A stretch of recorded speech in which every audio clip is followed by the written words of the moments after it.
Hey, everybody. Thanks so much for joining us today. I'm Sophia with Garden State Film Festival. It is the 21st anniversary of Garden State Film Festival, and we have a bunch of films, over 230 from all around the world. And we are here talking about the pilot of a web series called Brewtown. Here to talk to us about it is one of the stars of the pilot, who also wrote and produced the pilot, Em O'Connor, and Jim Morrow, who is the DP, director, producer, and editor. Thank you guys so much for joining me, and congratulations. Thank you for having Thank us. you for having us. Appreciate it. Of course, it's my pleasure. I'm so honored I get to introduce all these talented artists. So, can you guys start us off by telling everybody a little bit about Brewtown? Sure. Brewtown was a pilot that we produced. We're hoping to take it to a full series about two best friends that launch a brewery under kind of wild circumstances. And one of those is that they're in bed with an underground hops ring. So they kind of stumble into this really fun, crazy life of brewing beer with a background of their friends and living down the shore. And it's just like a really fun, good time. Yes, really fun is the perfect word for it. I was cracking up when I saw this. I felt so seen. I related to everything. It was such good writing. And then on top of that, good acting, good editing. It's such a good pilot. I'm so happy I get to interview you guys. So, Em, you wrote this along with Scott Long, right? Yes. What was the inspiration for this plot line? Well, we were at a festival in Vermont at the time, and we were with another pilot at that time, and we were drinking a lot of beer. It was kind of when craft beer was really it's still really popular, but it was when it was kind of new to a lot of people. It was very popular, and everyone was talking about it. And I just kind of got this idea because Scott is just such a fun actor to play off of, and he's a really big personality and always has a really good, quick joke writing talent. He's just great. And I wanted to figure out some kind of character to build off with him. And it kind of came together that he's a big beer guy.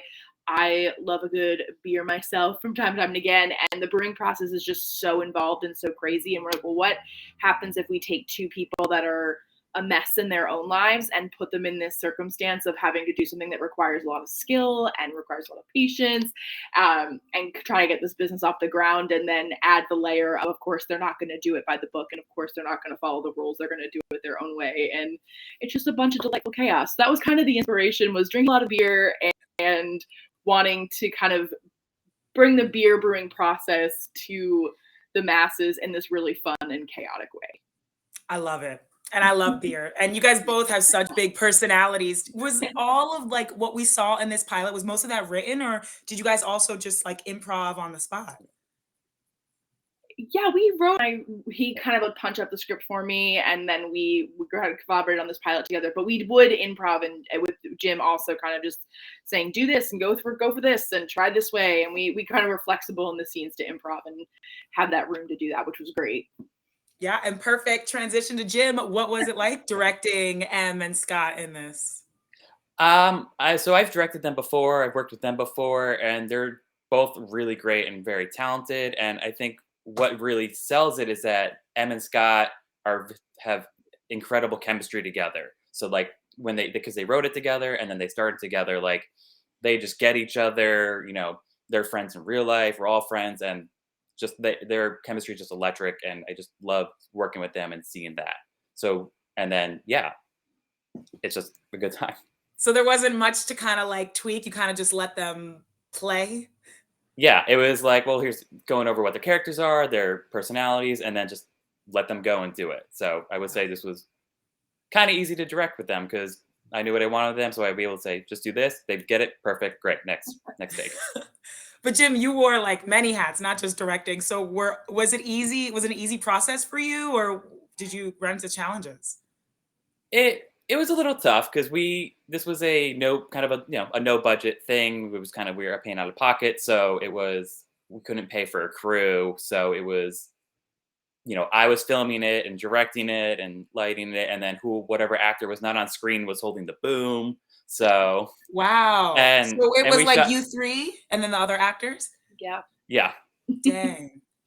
So our one actress, Madison, she plays Andy. So when she wasn't on screen, he'd be like, "Here, hold this and boom," and she would. So that is true. And then we'd switch. Wow. Yeah, Yeah. And then, and I grew up in Jersey Shore, so I grew up in Point Pleasant Beach. So it was nice that Em was like, "Oh, we should set the Jersey Shore." I'm like, "Great!" So, and I filmed it at my sister's house. We filmed it at Georgie's Bar in Asbury, and then I just took I love some Georgie's. yeah, and then we just took some exterior shots in my hometown. So it was just very easy. And like for extras, like I got my grandparents in there, I got cousins in there for like the party scenes, just calling in all the favors. Oh man, all the Morrow family in there. That's so cool. Yes. And what a New Jersey, like I'd call it a film, but it really is kind of like a film in itself. That's Yeah. awesome. Oh my gosh. And you both founded the Verdi and Coast Studios, the production company, Yeah. right? Yes. Yes. So this pilot falls into that? Yeah, so we produce it under our company. That's kind of what our company has been focused on primarily, has been spec pilots for independent content creators. So this is our 4th pilot under our belt. We have another one that's going into readings this year, which is really exciting. But we just kind of try to like be a beacon and any kind of resource for independent content creators that are looking to create a spec pilot, whether it's shooting just like a sizzle or like a spec reel or shooting the whole thing. So this kind of fell under our company, since it was the 2 of us that wrote and produced it. And yeah, and that's what we do. And we also like are in the documentary space. We both work in the industry outside of this too. So we're all over the place. Right. True artists. And I mean, have you guys ever told a story like Brewtown before? Is that like any other pilots that you've wrote? I would say like in terms of the humor is a lot different from our first pilot that I wrote, Capital Advice. It's a lot darker, I would say. It's a lot edgier. Capital is a little more like wholesome and clean and very like, but we love an ensemble cast. Like that's something that we love. And as a writer, like I like to write things from an ensemble perspective. So this was a little bit different, having it in a more like intimate, tight cast.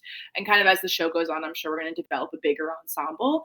So it is a little different from anything that we've done, simply from like the scale and the style of writing was a little bit different than what we've done before. Right. And Jim, you edited this as well. And I saw in like your bio, you've edited a lot of things, really awesome projects. So what do you say makes a good editor? Like how did you get so much success?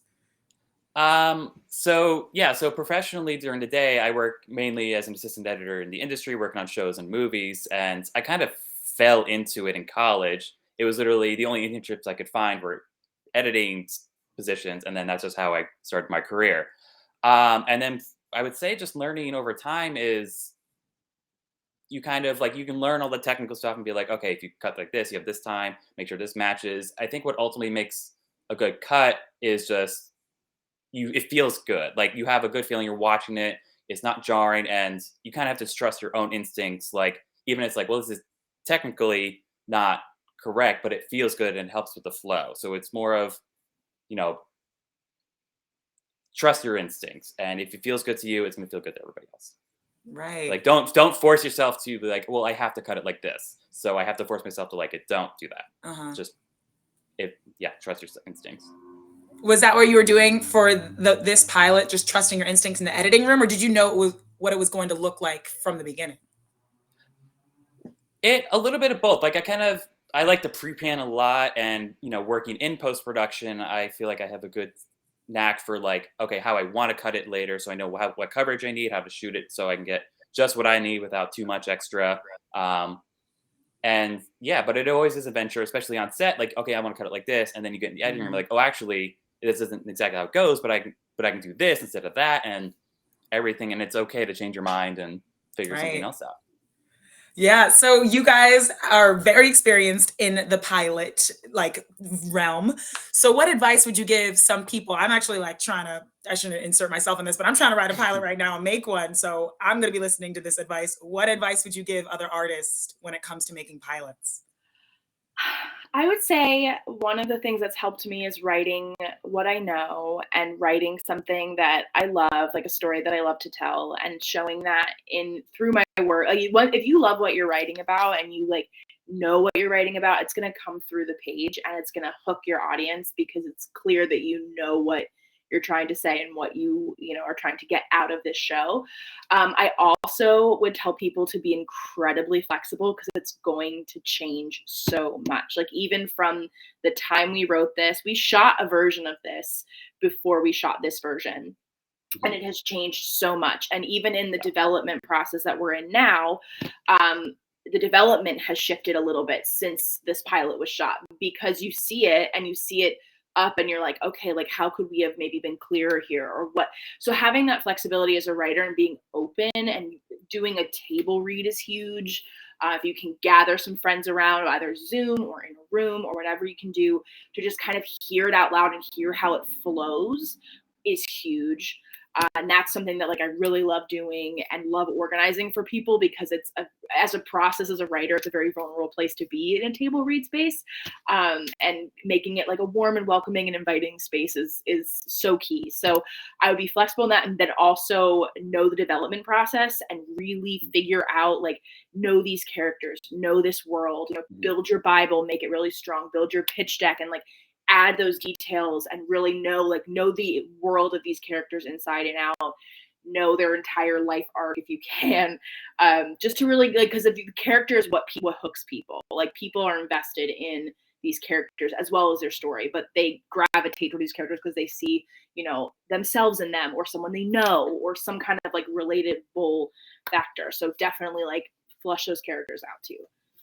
What a masterclass. I love that. And you see that all in Brewtown, because right away you hook your audience because these characters are so whole and so well thought out. So thank you. That's amazing. Jim, any I would advice? also, I would say find creative people that you trust to look at your work and kind of give you good constructive feedback. Because, when I've made shorts long ago, I'd be like, show my family, like, what do you think? They'd be like, oh yeah, it's good. Yeah, it's fine. I'm like, no, but like, what do you have notes? It's like, because you can't show just like anybody because they don't know what we're talking about sometimes. So you have to find people that you can kind of rely on, like, oh, like, what do you think? Like, you have something constructive that will not only will give you constructive criticism, but also like won't like try to insert their voice and be like, because it is even when Em writes something and asks me to read it, I try at times have to be like, well, here's how I would do it. Well, no, I'm not doing it. It's her. So kind of help guide her and like suggestions, but not be like, you should do it like this because I'm not writing it. So right. Yeah. And so where do you guys see Brewtown going? Is there like a particular network or what are your hopes for Brewtown? I could absolutely see it living on, like, if we're talking like cable, I could see it living in like an FX kind of world. It definitely kind of falls into the It's Always Sunny, but also has like kind of a mix of Silicon Valley kind of energy with that like startup and starting from the ground and chasing your dreams kind of energy with that humor too. But also like a streamer platform, like of a premium, like if it's either HBO or Showtime, it kind of has that, it can kind of live anywhere because of the content and subject matter and all that stuff. But we festival back in October, and we did get to pitch it, which was really exciting. So that was really fun, and that gave us some really great feedback to hear kind of how our pitch is and what we need to improve in our pitch. So that's our next step, is really like building out that pitch deck, making sure it looks the best that it can, and getting as many eyes on it as we can, so it can be developed into something. Hopefully, a full series would be great. Yes, absolutely. All the best of luck with that. And my last question for you guys is about Garden State Film Festival. Jim, we talked earlier that you've been here before, so you're coming back this year. Why did you guys want to submit to Garden State Film Festival, and how does it feel to be back? I always enjoyed it in the past. I think the first year I went was maybe 2010, I want to say, around that time, or even possibly before that. I know it was in Asbury, and then another year I was in Atlantic City. So I always enjoyed my time here, especially being from, the area, and growing up in the area. It was very nice and kind of motivating to see like a big festival like this just kind of be like, a short 10-minute drive from me. So, and especially this pilot in particular takes place in the shore area, like in Point Pleasant is the main setting, and then Asbury and stuff. So it feels like, this is the hometown. So we should absolutely show it at Garden State. Absolutely. So we were thrilled when it came and got accepted. I love that. I heard Asbury in the pilot, so I was just like, what a perfect place to screen this. And Em, will this be are you guys both going to be at the festival this year? Yes.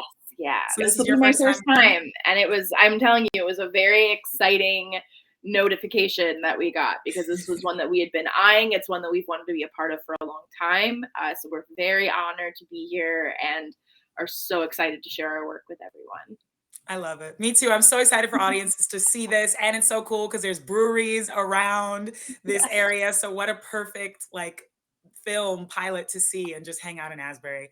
Thank you guys so much for joining me. Congratulations again. Let me tell everyone how they can see Brewtown. It will be screening Saturday, March 25th at the Berkeley Hotel in the Continental Room at 5:45 p.m. to 8 p.m. So definitely check it out. Meet Em and Jim. You can get your tickets at www.gsff.org. You can get day passes. You can get screening tickets. And if the best deal personally is the Parkway Pass, which you can get all of the Filmmaker events, the gala night, all of the screening and panels for just $95. So definitely check that out. Jim, thank you again for joining me. Congratulations, and I'll see you at the festival. Yeah, see you at the festival. Thank you. Thank you. Bye. Bye. Bye.